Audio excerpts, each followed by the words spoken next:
Buenas noches. Muchas gracias a todos y a todas por estar aquí llenando además esta sala.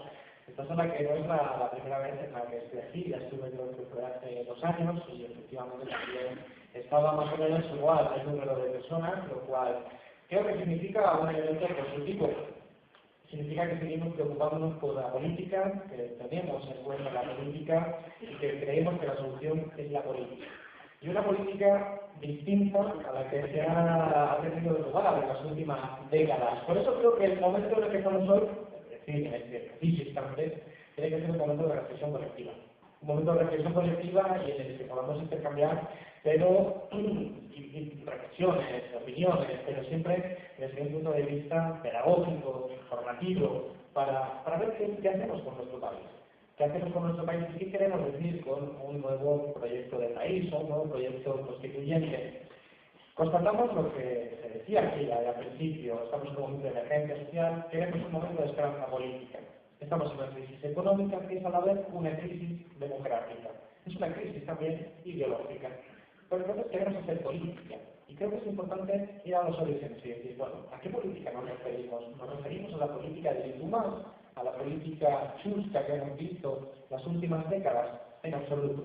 No nos referimos a la política de la corrupción. No nos referimos a la política de los viajes a Canarias, que parece que están de moda entre algunos senadores. No nos referimos a este tipo de política. Nos referimos a una política honesta. Y la política honesta, la política democrática, se hace desde abajo. Se hace desde los pobres. Y eso ha sido así siempre. Os voy a contar una cuestión que yo creo que puede ser relevante para explicar el fondo y la filosofía de por qué algunos creemos que la política es la solución y por qué la política se hace desde abajo. En la antigua Grecia, y aquí es donde me remonto, los ciudadanos eran una categoría a la que no todo el mundo podía acceder. Había una parte de la población que estaba excluida, los metecios, las mujeres, los esclavos. Sin embargo, los ciudadanos tampoco eran homogéneos. Había ricos y había pobres. De tal forma que aunque cada ciudadano era un voto, sucedía una cuestión particular. Y es que cuando iban a las asambleas, a las iglesias, cuando se encontraban en aquellos puntos, solo los ricos eran los que podían ir. Solo los ricos. Porque los pobres, ciudadanos pobres, tenían que trabajar y no tenían tiempo para ir a las asambleas. Así que al final lo que ocurría en las asambleas es que solo iban los ricos y por lo tanto las decisiones que se tomaban eran en beneficio de los ricos. Es una cuestión obvia.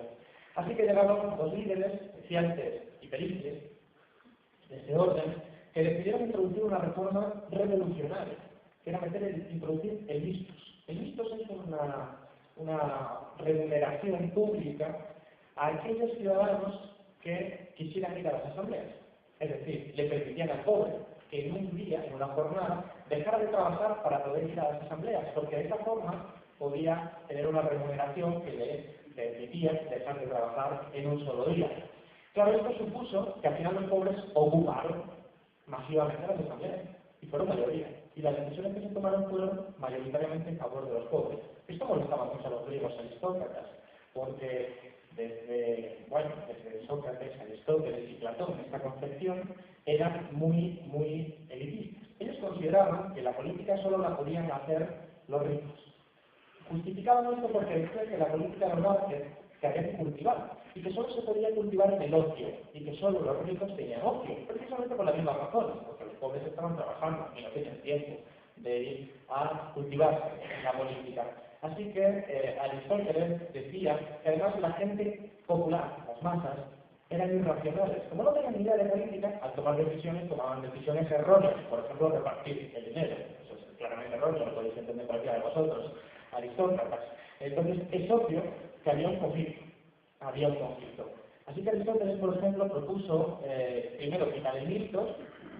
Aristóteles es de otra época, pero estuvo este debate manteniendo en el tiempo, y propuso quitar el listos, pero también propuso una ley electoral según la cual el voto de los ricos costara el doble. Como veis, hay un hilo entre Aristóteles y Cospedal. Hay un hilo muy fino de aquellos que creen que la política es solo lucha para una pequeña parte de la población y casualmente que cosas tiene la vida son los ricos. La democracia es otra cosa. La democracia es algo que se hace desde abajo. La democracia es precisamente el poder del pueblo. Eso es curioso porque demos significaba pueblo, pero no entendido como entendemos hoy. todo el conjunto, si nos vemos, era como una clase social, los pobres. Así que para los griegos la democracia significaba el gobierno de los pobres, no el gobierno de todo el mundo. Pero bueno, son anécdotas que siempre conviene recordar para entender el origen de lo que defendemos, que es una democracia. Una democracia donde se hacen las cosas desde abajo. Una vez tenemos claro que la política es la respuesta, por una cuestión fundamental, porque vivimos un tiempo histórico enormemente apasionante, pero que hay riesgos. Y uno de los riesgos, que a mí me preocupa, pero no me preocupa viendo esto tan lleno, y me alegra, es que la gente se frustre y se vaya a su casa, y tenga apatía. Y de nuevo tenemos que volver a los griegos, para entender qué está pasando. Los griegos decían que cuando una persona se refugiaba en su vida privada, se estaba entregando a la eudoxia. Ellos creían que el ser humano se tenía que cultivar en lo público, en el debate público, en el debate de lo común. Y creían que entregarse la eudoxia a la vida privada, a dejar de preocuparse por lo público, a decir que eso era cosa de otra gente, era entregarse la eudoxia. Eudoxia es una palabra de donde proviene nuestra actual palabra idioma. Lo que quiere decir que para los griegos, aquellos que no se preocupaban de lo público y de lo público eran idiotas. Bien, tenemos también hoy una estrategia de intentar convertir a la gente en idiota. En idiota en el sentido griego, el otro también. Es decir, tenemos una estrategia de intentar despolitizar a la gente. Por eso cuando surge el 15M dicen que esto no son antipolítica. No.